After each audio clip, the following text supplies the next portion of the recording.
Bonjour et bienvenue à Entre nous, exclusivement sur les ondes de TV Rojas. Je suis Claude-Andrea Bonny. Je me ferai un réel plaisir de passer la prochaine heure avec vous. Aujourd'hui à l'émission, on va discuter de beaucoup de choses. On va découvrir ensemble la nouvelle acropole d'Ottawa. On va parler de la Coupe d'Afrique des Nations Ottawa-Gatineau. On va parler du mois de Ramadan et de plein d'autres sujets avec Najat Ganou. Et tout de suite pour commencer, on s'intéresse à la Semaine nationale de la santé mentale qui arrive du 1er au 7 mai. Puis les gens vont sûrement se demander, mais pourquoi Dania nous en parle aujourd'hui? Ben, c'est parce que sa prochaine parution sur l'émission, c'est le lendemain, le 8 mai. Fait qu'on s'est dit qu'on pouvait en parler aujourd'hui. Et la Semaine nationale de la santé mentale a pour thème Mon histoire. Oui. Alors, c'est toujours organisé par le Bureau national de l'Association canadienne pour la santé mentale. Comme tu l'as dit, du 1er au 7. Habituellement, c'est la première semaine complète du mois de mai. OK. Ouais. Et puis, le thème, c'est Mon histoire. Pourquoi? Bien, on sait que il y a une personne sur 5 a un problème de santé mentale ou va vivre avec un trouble de santé mentale. Les chiffres peuvent varier au cours de l'année ou d'une année à l'autre, mais ce qu'on sait avec certitude, c'est que 5 personnes sur 5, donc tout le monde, a une santé mentale. Okay. Peu importe son style de vie, là où on travaille, notre niveau d'expérience ou d'éducation, peu importe la taille de son réseau social, familial, etc., tout le monde a une santé mentale, donc tout le monde a une histoire à partager. Et cette année, la thématique portera accent sur 3 aspects différents.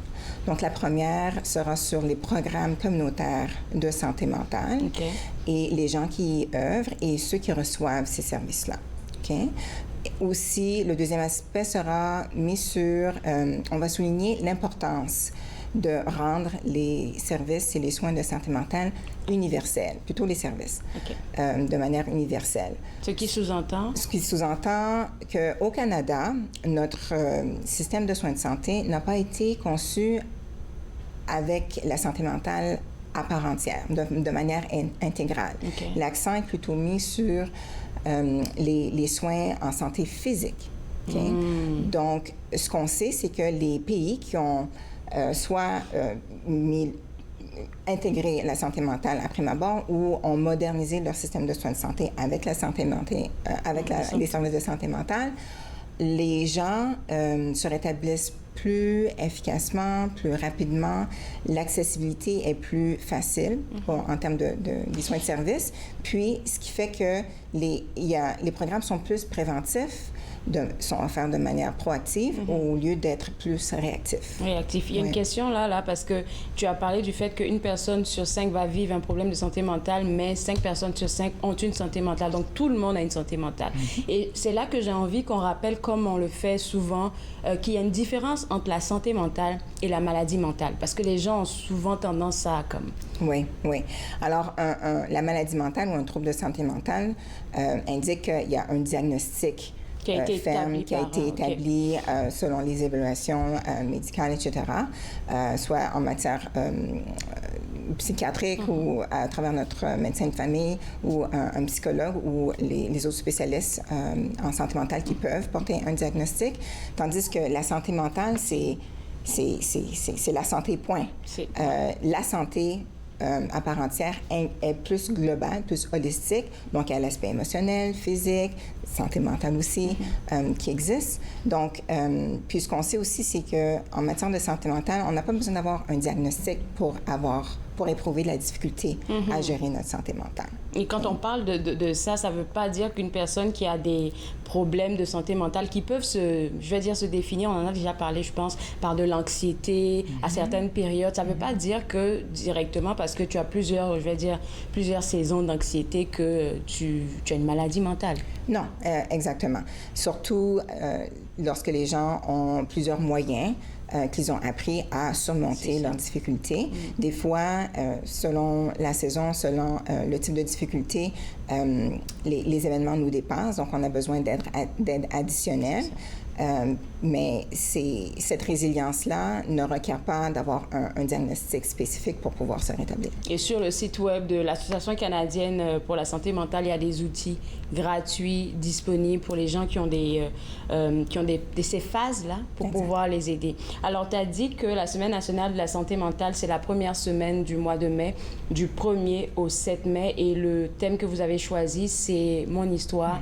Et parlant de Mon histoire, tu as défini vos publics cibles. Je pense qu'il y en a 3, si j'ai bien compris. En fait, ce sont 3 aspects. Donc, on va mettre l'emphase sur les programmes qui existent déjà, les programmes communautaires en santé mentale. Évidemment, on ne peut pas tous les énumérer parce que c'est une campagne nationale. Et le dernier, avant la pause? Avant la pause, le dernier, c'est l'importance de prendre soin de sa santé mentale et des différentes manières de s'y prendre. On va rentrer plus en détail juste après la pause. Vous regardez Entre nous exclusivement sur les ondes de TV Rogers.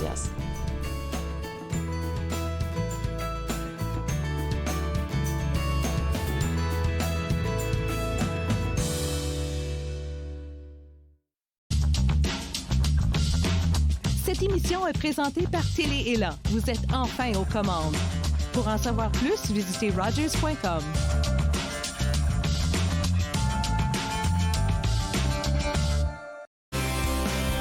C'est la semaine de l'action bénévole et chez TV Rogers, nous reconnaissons les contributions extraordinaires de nos bénévoles. Tout en créant des émissions locales captivantes, nos bénévoles acquièrent de nouvelles compétences, partageant leurs expériences et leurs points de vue, tout en se tissant des liens d'amitié. Merci aux bénévoles de TV Rogers pour votre engagement continu auprès de nos communautés. Êtes-vous préoccupé par la quantité d'alcool consommée par une autre personne? Vous sentez-vous habituellement fâché, confus, déprimé ou mal aimé? Pensez-vous que si la personne qui boit vous aimait, elle cesserait de boire? Si vous avez répondu oui à une de ces questions, vous n'êtes pas seul.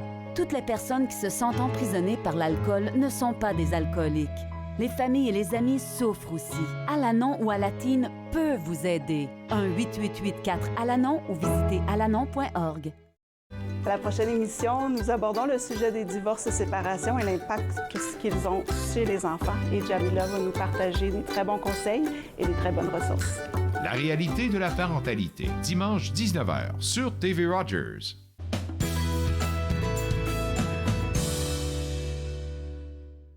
De retour à Entre nous exclusivement sur les ondes de TV Rogers, on parle toujours de la Semaine nationale de la santé mentale qui arrive pour le 1er mai, donc du 1er au 7 mai, avec moi, Dania Versailles de l'Association canadienne pour la santé mentale.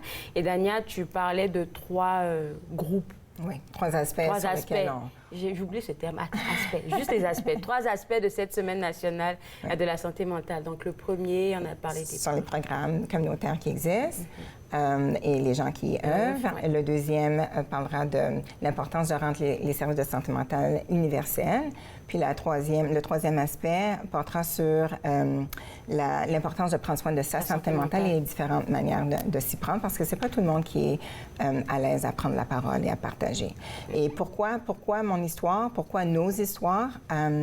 Depuis la nuit des temps, les gens aiment partager leur expérience pour pouvoir transmettre leurs leçons, soit au sein de la famille, des parents, de parents à enfants, ou entre collègues ou entre d'étudiants à étudiants, parce qu'on aime voir les gens réussir. Puis ça fait plaisir de partager nos bons coups, mais aussi d'apprendre des leçons des autres. Même avec le volet santé mentale, les gens sont à l'aise? Bien, plusieurs personnes sont ceux qui se donnent, les gens qui se donnent la peine de partager.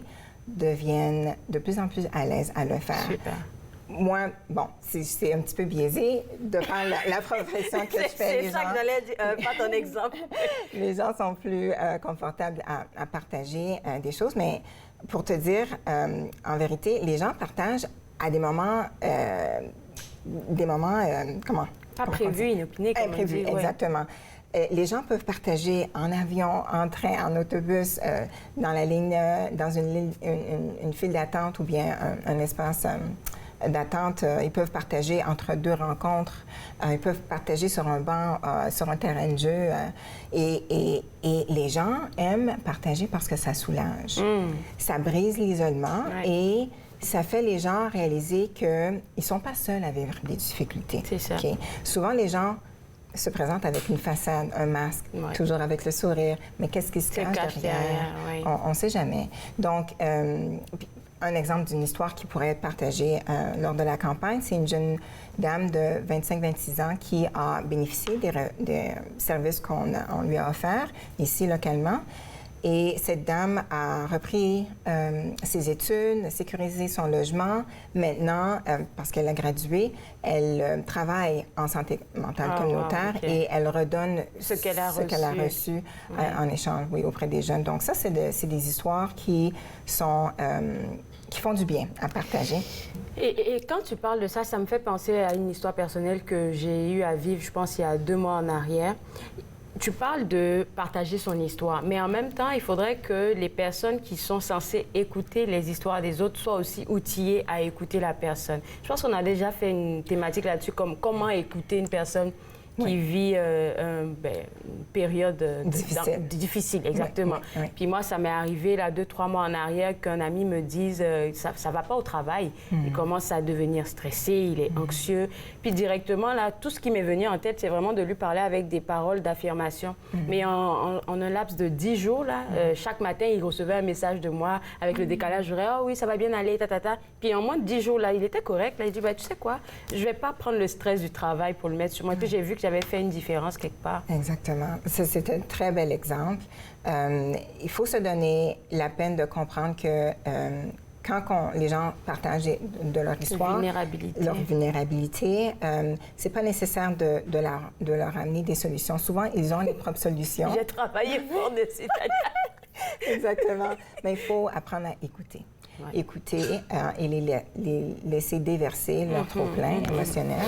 Et voilà. Et donc, sur le site web, cmha.ca/fr, donc c'est le site web de l'Association nationale, le Bureau national de l'Association. On pourra trouver des ressources qui outillent les gens à savoir comment écouter sans jugement pour les rendre plus à l'aise avec leur vulnérabilité. Souvent, en partageant notre histoire, ça inspire les gens à porter action et donc à faciliter l'accès à leur établissement. J'aime bien ça. Oui. Je vais te laisser continuer. Oui, et donc, on mentionnait tantôt que les gens, ne sont pas nécessairement à l'aise à partager par la parole leur histoire, mais ils peuvent partager leur expérience de santé mentale par l'art, par la musique, par le chant. On n'y pense pas, hein? Exactement, par le mouvement.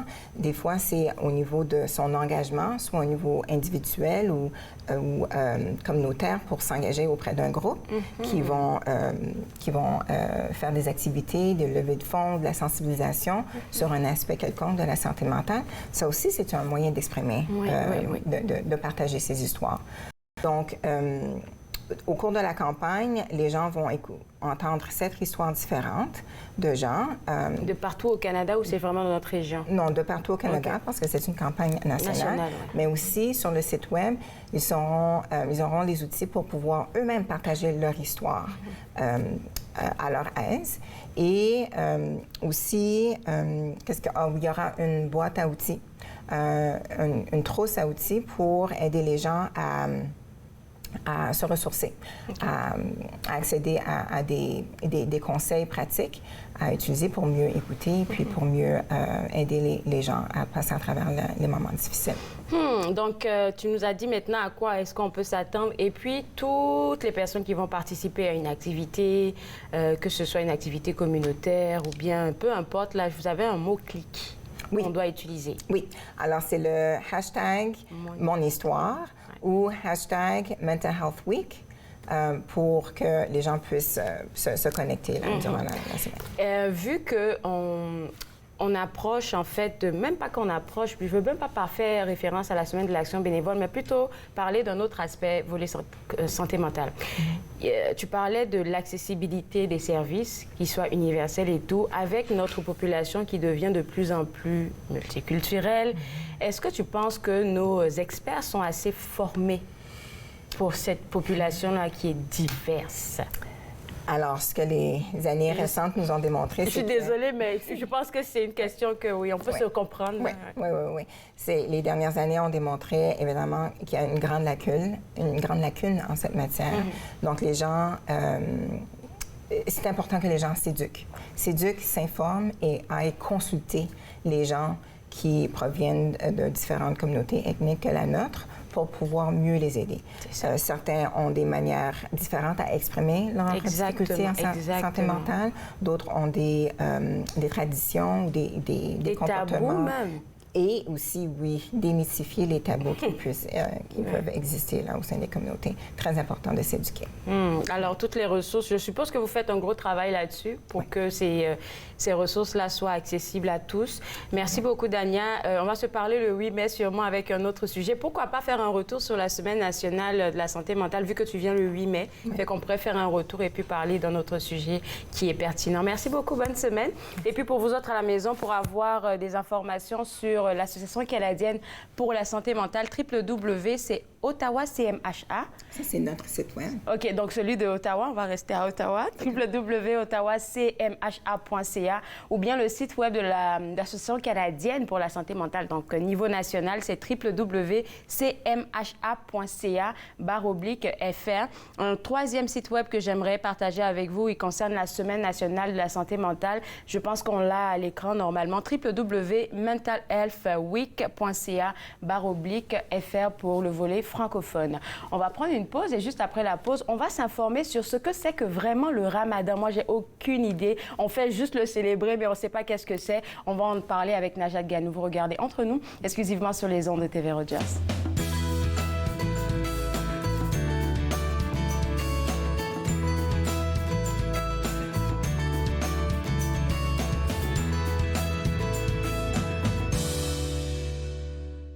Je m'appelle Chef Marc Miron et je vous invite chaque semaine dans ma cuisine. Je vous ferai découvrir des recettes, des plats, des techniques provenant du monde entier. C'est à ne pas manquer.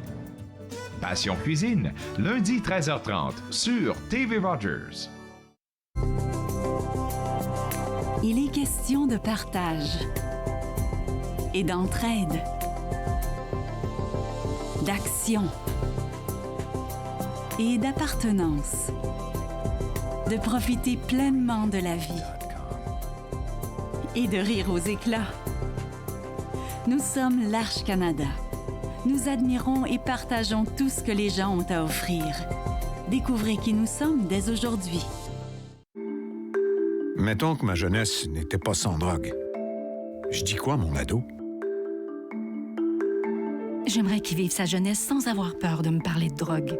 C'est possible? Choisir de vivre sa jeunesse sans aucune drogue, est-ce que c'est utopique? Des questions au sujet des jeunes et de la drogue.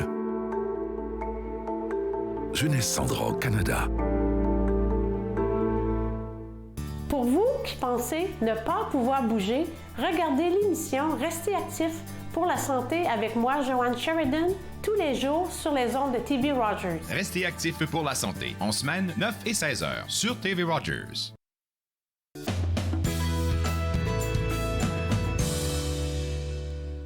De retour entre nous exclusivement sur les ondes de TV Rogers, on va parler avec la leader francophone Najat Ganou. C'est quelqu'un qu'on connaît, Najat, on va parler de beaucoup de choses. On va parler du Ramadan, on va parler des activités que vous faites avec même l'ambassade du Maroc. Mais avant tout ça, on va revenir un peu en arrière. Le mois de mars a été un mois qui a été glorieux pour toi. Tu as reçu le prix Champlain. Est-ce que tu t'y attendais? Je pense pas. Parce que tu étais même dans l'organisation. Oui, ça fait depuis 2006 que j'ai avec l'association Richelieu Fondateur, qui est devenue maintenant l'association Champlain Fondateur. Puis on travaille en équipe. Ça fait plus de 23 ans que je suis avec eux. Et oui, du bénévolat, tu sais, on en fait. Puis on ne fait pas pour s'attendre à quoi que ce soit. Mais quand quelque chose arrive comme ça, des gens avec qui tu vis, que c'est ta deuxième famille, ça fait très chaud au cœur, puis c'est beaucoup, beaucoup d'émotions. Pour moi, l'association Champlain Fondateur, c'est ma deuxième famille. Oui. Écoute, j'ai vu ça sur les réseaux sociaux. Je savais que la soirée allait arriver et tout ça. On en avait même parlé avant. Et puis, je suis sur les réseaux sociaux. Je dis, mais c'est pas vrai, c'est Najat qui l'a eu. J'étais vraiment contente pour toi. Ensuite de ça, j'ai reçu Treva, qui était tellement contente de parler du fait que tu avais reçu ce prix parce que tu le mérites amplement. Et comme tu l'as dit, souvent, on fait des affaires pas pour être reconnu, on fait ce qu'on pense être juste à faire. Puis, tu t'es surtout impliquée dans tous les domaines dans la communauté. Merci. Ben, ça, c'est un plaisir pour moi, ça me revient. J'ai beaucoup d'amis, j'ai beaucoup de contacts. Je suis dans la communauté, puis ça, c'est mon grand plaisir à moi. Oui. Et puis, est-ce que tu pourrais nous parler, vu qu'on approche de la semaine de l'action bénévole, tu as dit quelque chose qui est important. On fait du bénévolat, pas pour être reconnu. Donc, qu'est-ce que tu as à dire aux personnes qui sont encore un peu réticentes? Les jeunes, il faut impliquer les jeunes dès un jeune très en avance, dans l'âge, les jeunesses. Moi, j'ai commencé le bénévolat à 13 ans avec les guides scouts au Maroc, l'association du scout marocain. Alors, j'ai grandi dans ça, puis j'ai échelonné J'étais aux colonies de vacances, organisé des jamborees, des rencontres, des formations. Puis j'ai grandi dans ce milieu de bénévolat qui donne... Le scout est toujours prêt. Oui. Alors, tu donnes, tu t'amuses avec les gens de ton âge, avec des gens plus âgés que toi, qui sont un modèle, bien sûr. Je m'en rappelle de plusieurs, là, je suis vieille maintenant, mais je me rappelle très bien de certaines phrases, mais c'est en arabe, C'était quelle phrase? Je vais traduire, je vais le dire en arabe et je vais le traduire. OK. C'est un de nos grands dirigeants qui disait Al-mar'atu al-ummu madrasatun ida a'dadtaha a'dadta sha'ban tayyib al-a'raq. Il a dit, si on prépare la mère, on s'occupe de la femme et on la prépare de la meilleure façon qui soit, on prépare un pays qui a des racines solides dans la vie. Et ça, je ne l'ai jamais oublié parce qu'à chaque fois qu'il nous rencontre, il commence avec ça. Quand il rencontre le groupe de filles ou le groupe de femmes. Je ne l'ai jamais oublié, c'est un de nos grands... je comprends pourquoi tu es rendu leader. Parce que dans la tête, déjà, depuis jeune enfant, tu as entendu que la femme a sa place dans la société. C'est ça. Oui, et on a fait... Après, j'ai grandi, j'ai fait toutes mes formations pour guide au niveau local, au niveau national, au niveau international. Puis c'est comme ça, je suis arrivée au Canada. Je cherchais déjà des organismes. Où est-ce que tu à Sherbrooke, oui. J'ai commencé à l'Université de Sherbrooke pour l'association interculturelle des étudiants de l'Université de Sherbrooke. Puis après, on a créé le RIF, le regroupement des familles interculturelles de l'Estrie. Puis quand je suis arrivée à Ottawa, j'étais à Pembroke, j'étais avec les femmes canadiennes françaises. Je rentre à Ottawa, je suis avec les Richelieu, qui sont Champlain fondateurs maintenant. Puis après, on a créé l'association, le Globe Richelieu Vision, avec Treva Cosino. Après, on a l'association ACFA, l'Association canadienne pour la promotion des héritages africains, dont je suis la présidente. Et dernièrement, l'Association canadienne des Marocains d'Ottawa-Gatineau. Comment tu fais? Et on s'implique, je suis aussi avec le RAFO, pour le regroupement pour les aînés. Pour les héritages... Le RAFO? RAPFO. Le RAPFO, ah OK. C'est le patrimoine franco-ontarien. Ça fait le 4 ans maintenant. Oui, il y a plein de choses à faire dans la région. Puis les jeunes à l'école, comme j'ai bien expliqué, je suis contente qu'en Ontario, on exige au moins 40 heures de bénévolat pour avoir le diplôme, le DEC en Ontario. Et c'est un bon début. Par exemple, 40 heures, oui, ça fait sensibiliser les jeunes, mais les parents doivent être impliqués, puis impliquer les jeunes très tôt. Oui, c'est tellement intéressant ce que tu dis là, parce que si on revient un peu à ton histoire par rapport à l'implication très tôt, toi, tu l'as vécu dans ton pays d'origine qui est le Maroc, mais il y a beaucoup de autres cultures africaines qui n'ont pas ça en eux. Et moi, ça a été je dirais pas un défi, mais ça a été tout un questionnement pour moi quand je suis arrivée. Je dois faire du bénévolat. Oui, j'aimais qu'est-ce que je faisais, mais je savais pas on n'allait pas me payer. Et puis après, OK, il n'y a pas de problème. Et je pense que c'est un changement de mentalité qu'il faut faire avec les nouveaux arrivants, afin qu'ils se disent, c'est pas juste l'argent qui compte là. Les relations, c'est bien plus. Moi, j'ai commencé avec le bénévolat ici. Ah oui, moi, je ne savais pas qu'en Afrique, parce que nos parents sont déjà engagés dans le quartier. Les parents, moi, j'ai grandi dans une famille d'enseignants. Alors, c'est le quartier, les gens s'entraident, les voisins. Et je crois que c'est une valeur africaine qu'on peut généraliser. C'est une sorte d'engagement communautaire de s'entraider entre voisins dans le quartier, puis quelqu'un qui a le besoin. Les gens ramassent l'argent, je ne sais pas. Et c'est une sorte aussi d'empathie, de travail communautaire et d'aide. Ça se fait. Ce que je suis en train de dire plutôt, Najat, si je vais essayer de m'expliquer à nouveau, c'est que quand il s'agit d'un travail, parce qu'un bénévole qui s'engage, par exemple, dans un organisme ou bien qui travaille pour une chose, dans son esprit, il se dit, OK, je dois être payé parce que c'est pas ma famille, c'est pas mes proches, c'est pas mon quartier. Donc, il faut vraiment changer cette mentalité-là. Et je pense que l'hôpital Montfort le fait tellement bien. J'en ai discuté avec une bénévole qui est d'origine camerounaise et puis qui a dit qu'en fait, le fait qu'elle s'engage à l'hôpital Montfort, ça a permis à d'autres personnes commencent à s'y intéresser. Bien, être payé, c'est pas juste être payé de l'argent. Parce qu'on gagne de l'expérience, on gagne des connaissances, on gagne des réseaux, il y a une sorte de réseautage. Exactement. Et ces gens, ils ont une bonne idée sur nous. Et peut-être, ça va nous ouvrir les portes de l'emploi facilement, parce qu'on va être connus.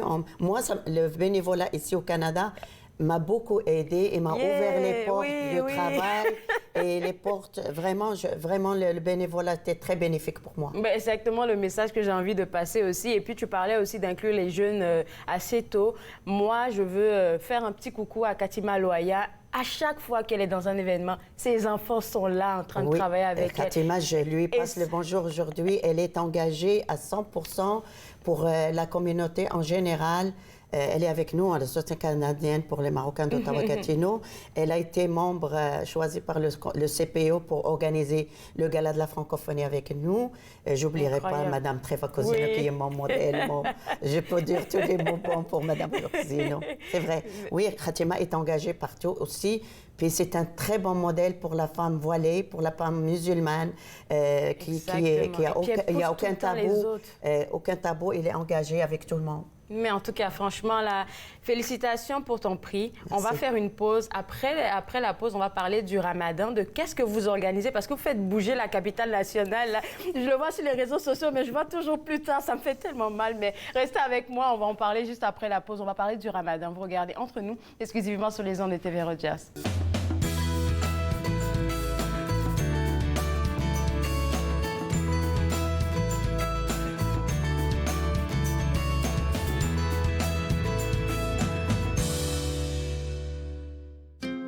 Joignez-vous à moi et mes invités alors qu'ils partagent leurs souvenirs culturels et culinaires de pays à travers le monde. Bouffe sur la route, dimanche 20h sur TV Rogers. Je suis né sur le territoire de la Première Nation Mushkim et j'ai été élevé par ma mère qui me parlait Nkaminem. Enfant, j'ai arrêté de parler ma langue maternelle car on m'a dit que de parler d'autres langues que l'anglais ne faisait pas canadien. Les aînés me sont apparus en rêve. Ils m'ont rappelé qui je suis et d'où je viens.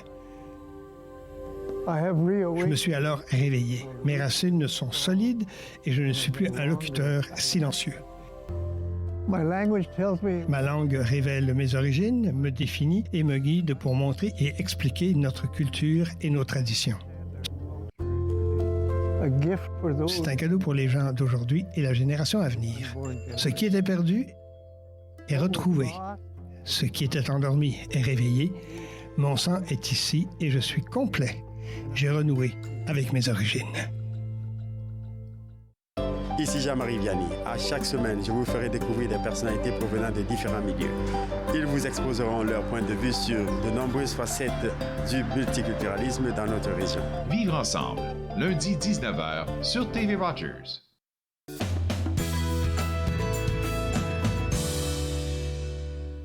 De retour Entre nous, exclusivement sur les ondes de TV Rogers, on va parler maintenant de la fête du Ramadan avec la leader francophone Najat Ganou. Najat, le Ramadan, qu'est-ce que c'est concrètement? Le Ramadan, c'est un des 4e piliers de l'islam. OK. Mais le Ramadan est très, très ancien dans le temps. Ça a commencé avec Abraham. OK. Alors, Abraham faisait 40 jours de jeûne. Et Jésus, 40 jours. Oui. Et Moïse, 40 jours de Ramadan. Ça veut dire que c'est dans toutes les religions monothéistes, le Ramadan existait, le jeûne existait. Mais pour les musulmans, c'est le 4e pilier de l'islam et il est cité dans le Coran. On fait 30 jours, des fois 29, c'est un mois lunaire en fin de compte. Okay. Alors c'est un mois lunaire et quand la lune apparaît, le début de la lune, on commence. Les gens arrêtent de manger à partir de l'aurore, le fil entre le jour et la nuit. nuit, le lever du jour, jusqu'au coucher du soleil. Alors, ils ne boivent pas de l'eau. Les gens ils me disent que même pas un peu d'eau, même pas fumer, même pas une chewing-gum. Non, rien.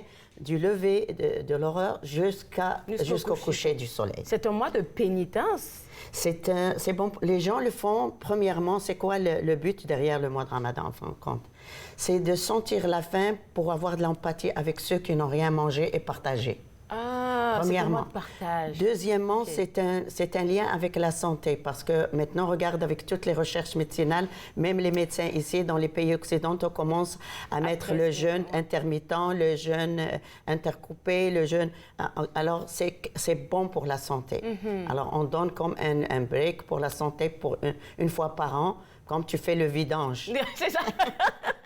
Exactement. Et en plus de ça, ça habitue la personne à se contrôler, à dire est-ce que je suis capable de m'abstenir à ces choses-là, de ne pas d'être gentil avec les gens, de pardonner, de ne pas parler dans le dos des gens. C'est beaucoup de valeurs et des choses à faire attention, que des fois on ne se rend pas se fâcher, reste zen. C'est des choses sur travailler sur soi-même et sur le contrôle de soi-même. Mon Dieu, ça doit être un mois qui... En tout cas, quand tu ressors de là, t'es sain. J'espère. Et puis, je pense pas qu'à chaque rupture, vous l'avez faite, mais vous avez fait combien de iftar à date? Cette année, l'Association canadienne des Marocains d'Ottawa-Gatineau a fait un partenariat, premièrement, avec la Cité collégiale avec l'Association des étudiants de la Cité. En plus, avec un appui de l'ambassade du Royaume du Maroc, on travaille ensemble pour offrir l'iftar. C'est surtout aux étudiants qu'on a pas. L'idée est partie parce qu'on m'a dit il y a certains étudiants qui n'arrivent pas à le faire à cause qu'ils n'ont pas certains moyens pour pouvoir se le permettre. Alors la pensée au début était envers les jeunes. Puis là, les parents ont dit et nous, pourquoi pas? Alors l'iftar est gratuit pour les étudiants, mais il y a une somme symbolique de $30 par famille et le minimum par famille c'est 4 personnes, sinon c'est 7. Alors c'est même pas $4 par personne pour venir aux iftars. Alors, c'est $30, c'est une somme symbolique qui aide nos 20 bénévoles qui travaillent, qui cuisinent et qui achètent les matières premières pour préparer l'iftar, parce qu'on n'a pas de traiteur, c'est des femmes au foyer qui préparent l'iftar. Le 1er avril, on a eu 250 personnes. 250. Samedi dernier, on avait 534, mais on a été obligés par la faute de manque de place à la Cité, et on était à 350. Et samedi, le 22, on aurait 250 personnes pour la fête de l'Eid. Réservez vos places, là. Moi, je m'en... Non, c'est déjà sold out. Oh mon... Non, là, c'est pas... OK, je vais être bénévole. OK, avec grand plaisir. Le 22, c'est la fête de l'Eid. C'est la fête, C'est la grande fête. C'est fini le Ramadan, puis la communauté musulmane de tous les pays. Hein. C'était pas le couper l'iftar, c'était pour tous les musulmans de la région. Pas seulement pour les Marocains. Non, pas du tout. On a eu des Afghans, des Palestiniens, du Moyen-Orient, du Golfe Persique, de l'Asie, de l'Afrique, même d'ici. On a des amis canadiens de toutes confessions. Oui, on a eu des gens qui ne sont pas musulmans. Ben, moi, j'ai été là-bas. Et j'aimerais remercier d'ici tous nos commanditaires et tous les gens qui s'impliquent, les bénévoles, la Cité collégiale et TV Rogers, bien sûr, qui nous donne la chance de parler de toutes ces activités-là. Ça nous fait plaisir. Donc, on a l'affiche là, mais malheureusement, je pense que c'est complet pour le 22 avril. Malheureusement, hier, c'était complet pour toutes ces journées-là. Je ne me suis pas vite pris, là, la prochaine fois. Mais tu es la bienvenue comme bénévole. Pas de problème. On va noter ça dans le calendrier. Je vais bien vous servir si vous me voyez là-bas. Moi, je vais bien vous servir. On va parler d'un dernier projet que tu es en train de mijoter pour l'été. Et je pense que c'est assez incroyable. C'est un voyage que tu veux offrir à tous ceux qui ont envie de connaître le Maroc. C'est un voyage culturel. Oui. Et en même temps, établir des liens, parce qu'on a trouvé qu'il y a beaucoup de parallèles entre le Canada et le Maroc, surtout le côté multiculturalisme. Oui.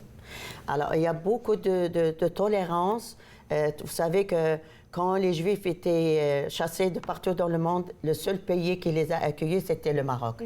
Et les Juifs existent au Maroc depuis 12 siècles maintenant. Alors, le Maroc, dans la tolérance, moi, je le vois ça fait 33 ans au Canada.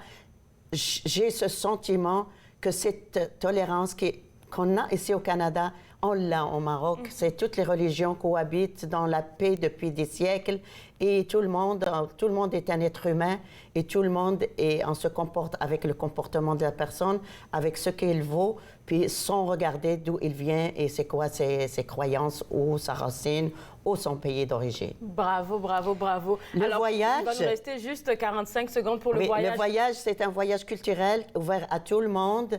On s'en va 2 semaines. On va faire le grand circuit du Maroc, les villes impériales, le Sahara, les villes où la communauté juive et d'ici du Canada, le diaspora, sont invités à aller faire du pèlerinage dans les villes où leurs ancêtres et leurs arrière-grands-parents étaient là, parce qu'on m'a demandé aussi de mettre dans le circuit certaines villes qui sont connues. Alors, où est-ce qu'on peut prendre des informations pour pouvoir participer à ce voyage qui va... C'est l'affiche, je l'ai partagée avec vous. Oui, on l'a vu à l'écran. Il y a le lien pour communiquer et pour prendre. On va aussi mettre dans les médias le lien pour le circuit en détail et l'affiche. Médias sociaux, donc il n'y a pas de problème. Là, moi, je vais garder l'affiche et puis faire un rappel pour les gens. Merci beaucoup, Najat, pour ton implication dans la communauté. Pour vous autres à la maison, je ne vais pas revenir sur la célébration de la fin du Ramadan parce que c'est complet, malheureusement. Mais préparez-vous à faire un beau voyage pendant 2 semaines au Maroc. Je vais vous donner plus d'informations un peu plus tard dans la semaine ou bien peut-être dans les jours à venir. Alors, on va prendre une pause, nous, et on revient après pour parler de football. Vous regardez Entre nous, exclusivement sur les ondes de TV Rogers.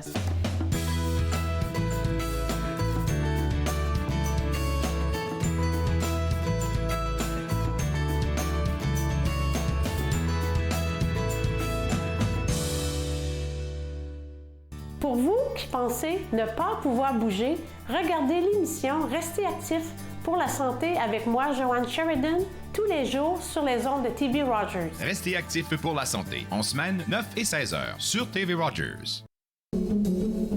My name is Chase Nicholas. Je m'appelle Chase Nicholas. Je suis Micmac et je joue au hockey. Je me souviens, plus jeune, que ma famille parlait des Micmacs comme les inventeurs du hockey.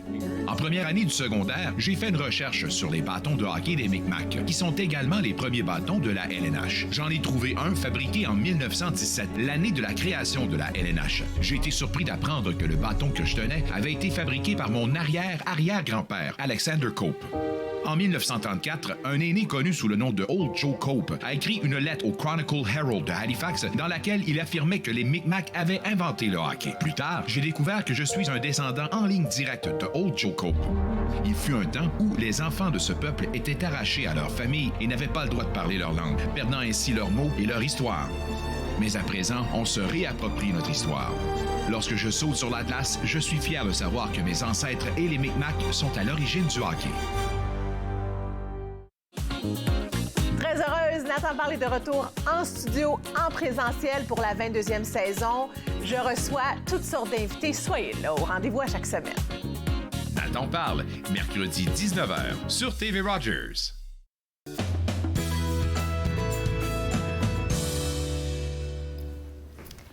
De retour Entre nous exclusivement sur les ondes de TV Rogers, on parle maintenant football et on parle de la Coupe d'Afrique des Nations Ottawa-Gatineau.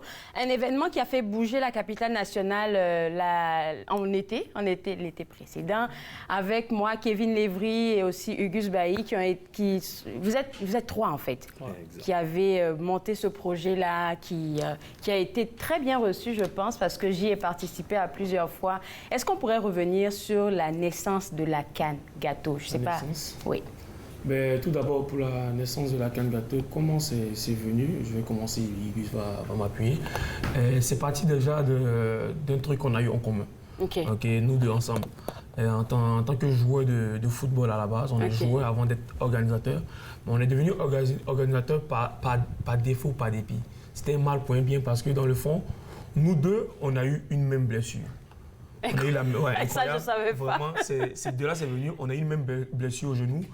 Pour ceux qui connaissent le football, c'est l'une des graves blessures, c'était des ligaments. On a eu des ligaments croisés du genou gauche. Je pense que lui aussi c'est au genou gauche, si je ne me trompe pas. Donc aussi coïncidence, genou gauche, même blessure. Donc on s'est blessé au genou gauche nous deux. Et on s'est dit comme ça, est-ce que c'est pas comme si on s'est dit on n'allait plus jouer, mais on s'est dit On fait quoi pendant ce temps-là? Parce que le temps de réadaptation, le temps de... Nous deux, en plus, on a pratiquement fait 2 ans sans jouer. Là, on est revenu un peu, on a joué, mais on a fait 2 ans sans jouer. Donc, pendant ce temps, on se demandait, mais qu'est-ce qu'on allait faire si on ne jouait pas? C'est là qu'on a dit, est-ce qu'on n'organise pas un tournoi qui va nous représenter, qui va représenter ce qu'on veut du football? Parce que, dans le fond, on avait des tournois qui étaient organisés un peu partout, mais il y avait un truc qui manquait, qu'on se disait qu'on pouvait amener ça. Et c'est comme ça que c'est parti. Et puis voilà. Ce truc, c'était quoi qui manquait dans les autres tournois? Dans les autres tournois, l'ambiance, la communauté. Et puis il faut les dire, quand nous sommes arrivés au Canada, pour moi, je pense pour Kevin aussi, c'est le football qui nous a vraiment permis de s'intégrer avec la diversité, et la bonne ambiance, l'esprit d'équipe. Et c'est vraiment ce sport-là qu'on a voulu promouvoir et intégrer vraiment toutes les nouvelles communautés et toutes les nouvelles personnes qui arrivent ici au Canada, de pouvoir se sentir intégrés dans quelque chose qu'ils aiment aussi, qui les passionne surtout. Hugues, je vais rester avec toi pour demander, parce que c'est quelque chose souvent qu'on... je pense qu'on ne pointe pas la main dessus, on ne pointe pas le doigt dessus. Vous êtes tous deux immigrants, issus de la communauté immigrante. Ensuite de ça, vous vous mettez à penser à un projet. Vous mettez le projet en mouvement. On ne sait pas souvent qu'est-ce que ça va donner. Comment vous avez eu cette force-là de se dire, nous aussi, on peut faire quelque chose? Parce que le succès que ça a eu, je le dis parce que je suis vraiment fière de qu'est-ce que vous avez fait. Alors, est-ce qu'on peut revenir un peu en arrière par rapport aux doutes? Est-ce qu'il y a eu des moments où est-ce que on s'est dit, on va tout lâcher, on va rien faire? Oui, il y a eu beaucoup de moments comme ça. Déjà, quand on a commencé à réfléchir là-dessus, Kevin était en Côte d'Ivoire, il n'était pas là. Et moi, j'ai commencé à réfléchir là-dessus avec Fred. Et pendant ce temps-là, on faisait souvent des appels vidéo, des appels conférences pour essayer de se donner les différents points, les différentes étapes pour pouvoir avancer. Mais après, c'est la foi. La croyance en ce projet-là qu'on avait. On s'est dit, peu importe ce qui est arrivé, on est allé arriver au bout, pour pouvoir vraiment montrer qu'on pouvait apporter quelque chose à Gatineau et quelque chose pour les jeunes, pour la communauté. On va revenir un peu en arrière, Kevin, avant que tu prennes la parole. On a une petite vidéo de 30 secondes qui montre un peu comment ils ont organisé ça pour la CAN Gâteau de l'année précédente.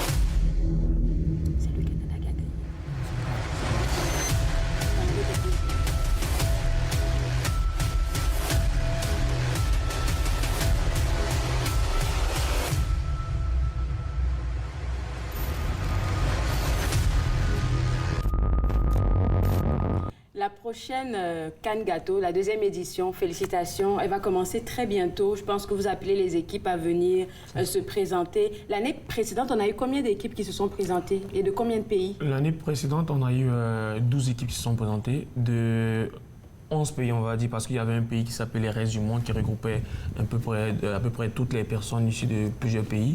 Et on avait, sur ces 12 équipes inscrites, on avait 2 pays qui n'étaient pas forcément africains, comme le Canada et puis l'Haïti, qui ne viennent pas forcément de l'Afrique. Mais pour amener cette diversité-là, envoyer tout le monde. Parce que dans le fond, c'est vrai que peut-être au début, on avait fait ça peut-être pour la communauté, mais on a dit que pour la diversité, puis on veut réunir toutes ces personnes-là du Canada à venir s'inscrire. Donc, on a intégré des pays qui ne sont pas forcément... Petite anecdote, là, j'ai tellement ri, là, c'était fou. Il y avait le Canada qui jouait avec je ne sais plus quelle équipe. Donc, quand le Canada marquait un but, tout le monde était comme « Oh oui !» Maintenant, quand l'autre équipe aussi, c'était comme « OK, finalement... » C'était la finale. C'était la finale avec le Sénégal. On se demandait finalement, t'es Canadien ou tu es Sénégalais finalement? Et je pense que c'est cet esprit-là de, je sais pas de liberté, mais cet esprit de joie de vivre que notre communauté a, qui a été transportée dans les différents stades dans lesquels vous avez été. Alors cette année, vous avez de nouveaux sponsors. Est-ce qu'on veut les mentionner?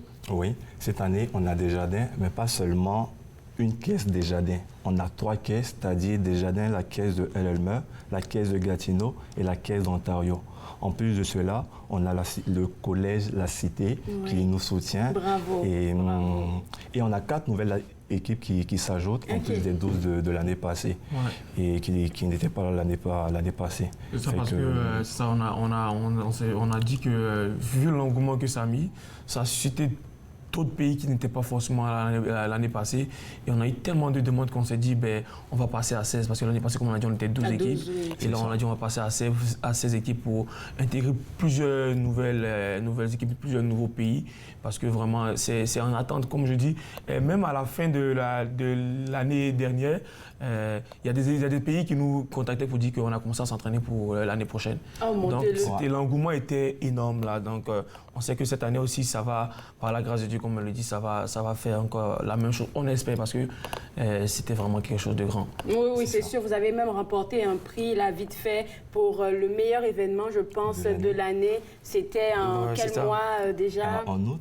Oui, c'est en août. On n'a pas dit prendre le prix. Ça, c'était le prix que Soccer Québec nous a... Donc, c'était l'événement de l'année dans toute la province du Québec. Et on l'a remporté vraiment. C'était vraiment un truc énorme. Comme on le dit, on l'a fait à la base parce qu'on est passionné de football. On ne s'attendait pas à cette récompense-là. Mais pour tout le travail qu'on a fait, on a fourni, on s'est dit vraiment, ça nous récompense et puis on était tellement fiers de ça. Je vous souhaite bon succès pour cette nouvelle année. Et il y a un deuxième site web que vous avez mentionné, c'est le site web de l'ASECD. L'ASECD qui est-ce qu'en une minute, on pourrait en parler? Oui. En fait, avant d'organiser la CAN Gâteau, on a créé une organisation à but non lucratif qui a pour objectif d'organiser vraiment la CAN Gâteau. Et c'est l'organisation-là qui s'appelle ASECD, Association sportive pour l'encouragement communautaire et la diversité. Fait que c'est vraiment l'organisation qui est à la base de la CAN Gâteau.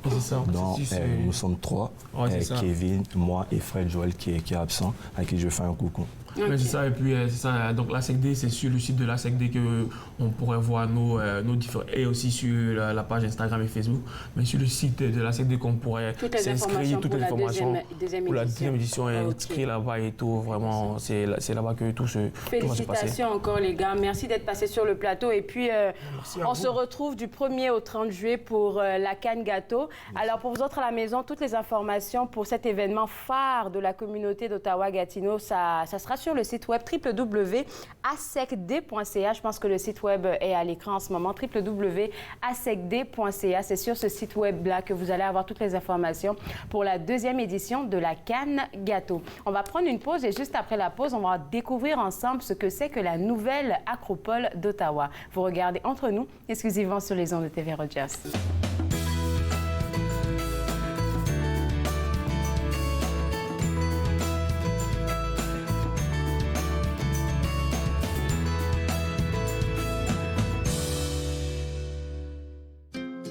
Joignez-vous à moi et mes invités alors qu'ils partagent leurs souvenirs culturels et culinaires de pays à travers le monde.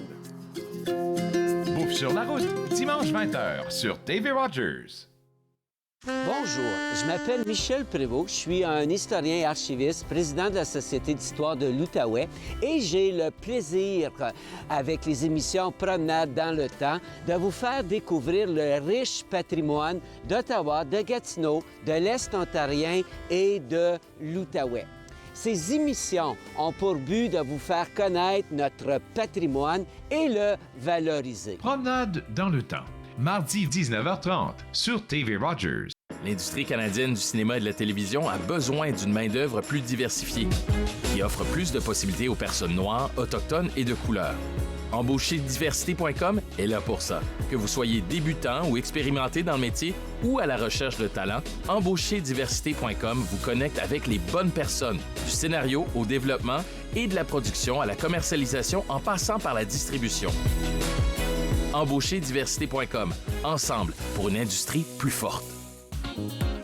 Très heureuse, Nathan Parle est de retour en studio, en présentiel pour la 22e saison. Je reçois toutes sortes d'invités. Soyez là au rendez-vous à chaque semaine. Nathan Parle, mercredi 19h sur TV Rogers.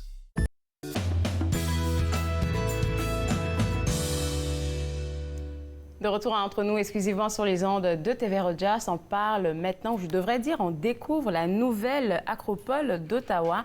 Avec moi, Catherine Guilherme, qui est l'une des représentantes. Et Catherine, je te disais, je pense, pendant notre test, que je voulais découvrir ce que c'était la nouvelle Acropole d'Ottawa. Merci tout d'abord pour l'invitation. Ça me fait plaisir d'être avec vous. Et oui, je vais vous dire en quelques mots qu'est-ce que Nouvelle Acropole et quelle est sa mission en réalité. Donc, l'idée, c'est de pouvoir apporter un service à la communauté, c'est-à-dire une éducation philosophique. Okay. Alors, ça peut paraître un petit peu surprenant. Oui, c'est ça. Qu'est-ce qu'on entend par éducation philosophique? Alors voilà, il s'agit de réapprendre ou de découvrir comment penser par soi-même, puisque tout part d'un constat, en fait, de la détérioration du monde. Nous voyons bien qu'il y a de plus en plus de problèmes qui surgissent et nous sommes face, en fait, à une anxiété grandissante, une inquiétude, une peur de l'avenir, que ce soit chez les plus âgés, comme ce soit chez les plus jeunes. Donc par conséquent, c'est de réoffrir, en fait, une nouvelle perspective. C'est-à-dire comment on peut se rencontrer intérieurement, comment rencontrer nos valeurs, puisque nous en avons tous, et nous avons tous un pouvoir de réfléchir et un pouvoir aussi d'agir. Okay. Donc c'est pour ça que Nouvelle Acropole se présente au travers de 3 volets: philosophie, culture et volontariat. Et je me demande comment vous réussissez à avoir des gens qui sont intéressés par les thématiques que vous traitez. Alors, nos moyens de diffusion sont effectivement limités, donc merci de nous interviewer parce que ça peut aider, bien sûr. Mais nous avons bien sûr les affiches que nous pouvons mettre dans la rue, puisqu'à Ottawa, il y a une grande facilité.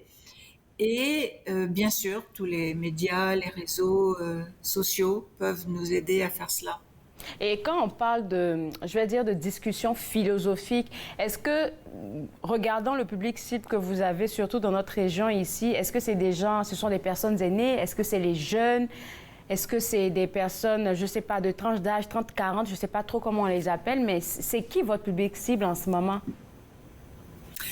Eh bien, je dirais qu'actuellement, ça se situe entre 20 et 60 ans. OK, wow. Mais c'est pas rien. C'est quand même assez large. Oui, définitivement. Parce que le questionnement de tout être humain, en fait, quelque part, n'a pas d'âge. Oui. Et la problématique actuelle dans notre monde touche tous et chacun. Et évidemment, toujours les difficultés que nous pouvons vivre viennent toucher une corde sensible dans chacun d'entre nous. Et c'est important que ce soit ouvert et qu'il n'y ait pas de restriction d'âge. Et une question que je me pose en ce moment, avant de parler du Salon international du livre d'Ottawa auquel vous allez participer bientôt, c'est de savoir les intervenants que vous choisissez pour ce genre de discussion. Est-ce qu'ils viennent de nos universités ou bien c'est monsieur, madame, tout le monde qui va soumettre une thématique et puis on en parle? D'une certaine manière, nous ne sommes pas obligés de venir de l'université pour parler de la philosophie ou de l'art de penser, par exemple. Ce qui est très important, c'est que Nouvelle Acropole fait la promotion de la philosophie naturelle, c'est-à-dire telle qu'elle existait dans les écoles de philosophie. Donc une philosophie accessible à tous et de permettre à chacun de retrouver les voies de la réflexion. Alors ça, ce n'est pas nécessaire d'avoir fait des grandes études. C'est accessible à tous. Mais de toucher plutôt les cordes du cœur. Wow. Parce que si on pense avec le cœur, c'est très différent que de penser avec la tête. J'aime ça. C'est froid, c'est froid. J'adore qu'est-ce que vous venez de dire là, parce que comme j'aime bien le dire, tout le monde a quelque chose à raconter, tout le monde a vécu une expérience, a compris une leçon qu'il a envie de partager, et c'est bien que vous puissiez donner la parole à ces personnes-là. Alors, vous allez participer, en plus de tout ce que vous faites, là, vous allez participer au Salon du livre international d'Ottawa qui va se passer en juillet, si je ne m'abuse. On pourrait même en reparler à l'approche de la date. Qui sont les auteurs que vous avez sélectionnés pour ce salon? Sont différents philosophes de Nouvelle Acropole. Il y a aussi bien sûr, le fondateur de Nouvelle Acropole, mais aussi des intervenants philosophes, par exemple, qui vont parler de la philosophie du stoïcisme. Alors là, on va à Rome, où on peut parler de Hypatie, une très grande philosophe du IVe siècle, par exemple. Ça, c'est pour la partie plus philosophique. On peut aussi avoir Il nous reste des romans. une minute. On peut avoir des romans philosophiques pour faire vivre l'aventure philosophique, parce que la philosophie peut se vivre de différentes manières. Et aussi des auteurs sur le symbolisme, la culture, les civilisations. C'est pour faire toucher les idées de toujours. Pendant que je suis en train de penser à ça, pendant que tu es en train de parler, Catherine, je me rends compte que je suis quelqu'un qui m'intéresse aussi à ces manières de penser là. Donc, ça serait intéressant qu'on ait quelques-uns de ces auteurs-là, pourquoi pas à l'émission, pour pouvoir partager leurs pensées et leurs idées. Merci beaucoup. On va inviter les gens à aller visiter le site web de la Nouvelle Acropole d'Ottawa et j'espère que ce n'est pas la dernière fois qu'on se parle à l'émission. Merci beaucoup, en tout cas, de l'invitation. Ça fait plaisir. Alors, pour vous autres à la maison, j'aimerais vous inviter à visiter le www.nouvelleacropole.ca parce que sur ce site web-là, vous allez avoir accès à toutes les ressources, en fait, que la Nouvelle Acropole d'Ottawa offre. On revient juste après la pause. Vous regardez Entre nous, exclusivement sur les ondes de TV Rogers.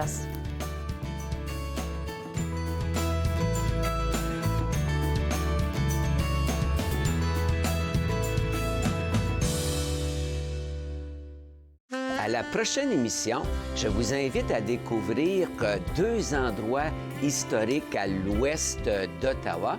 Le premier, la petite ville d'Almonte, qui a préservé son patrimoine bâti, et le petit village de Burritts Rapids, le long du canal Rideau, un autre endroit historique d'exception. Promenade dans le temps, mardi 19h30 sur TV Rogers.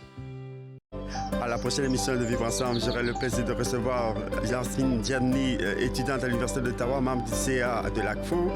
Nous allons parler de la jeunesse dans le cadre de Vivre Ensemble. Vivre Ensemble, lundi 19h sur TV Rogers. Je l'ai fait. J'en ai besoin. Inaro, me le donner. Je suis vivante. En tant que donneur d'organes, vous pouvez sauver jusqu'à 8 vies et en améliorer autant que 75 autres. S'il vous plaît, visitez notre site web et engagez-vous au cadeau de la vie. Vous serez heureux de l'avoir fait. Merci. À la prochaine émission, nous avons la chance de rencontrer l'artiste émergente Kaide qui conquit les cœurs de l'Ontario et même du Québec, un concours à la fois. Nouvelle vie. Court-circuit, mercredi 20h sur TV Rogers.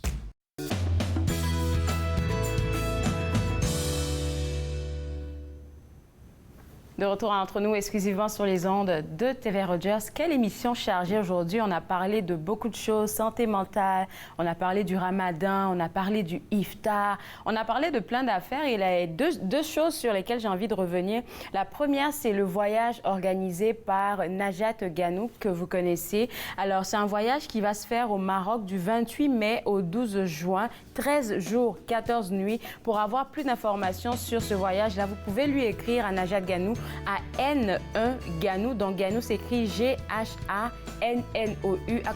@gmail.com. Je pense que c'est une belle excursion à faire. Fait que durant les prochaines semaines, je vais essayer, si je m'en rappelle, de vous envoyer le message à nouveau afin que vous puissiez vous inscrire et participer à ce beau voyage-là durant 2 semaines, du 28 mai au 12 juin. On est toujours encore dans la mouvance de l'été et il y a un événement dont on a parlé aujourd'hui à l'émission, la Coupe d'Afrique des Nations Ottawa-Gatineau, qui se tiendra du 1er au 30 juillet. Alors, si vous voulez avoir plus d'informations, vous pouvez visiter leur site web www.asecd.ca. Je me suis fait un plaisir de passer cette heure avec vous. On se voit demain à l'émission à partir de 11h. Bye bye!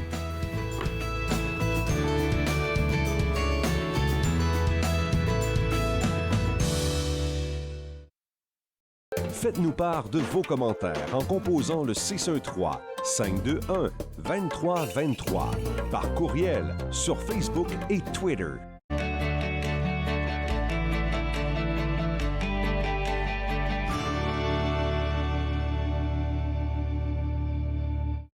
Quand tout s'est arrêté, nos divertissements se sont rétrécis à la grosseur de nos écrans. Avec la majorité des mesures sanitaires levées, la vie reprend son cours et nos artistes retournent finalement sur scène. C'est l'occasion d'encourager notre langue, notre culture et tout ça passe par les arts de la scène. Les salles de spectacle membres de Réseau Ontario disposent maintenant d'équipements spécialisés pour rendre les lieux sécuritaires pour tous. Ensemble, en personne, c'est tellement mieux. Mon mari est un homme et un père formidable lorsqu'il ne boit pas. Cela me dérange vraiment que mon mari choisisse l'alcool plutôt que nous. S'il nous aimait, il cesserait de boire, non? Ma conseillère m'a suggéré d'essayer Alanon. Je ne comprenais pas pourquoi, mais je suis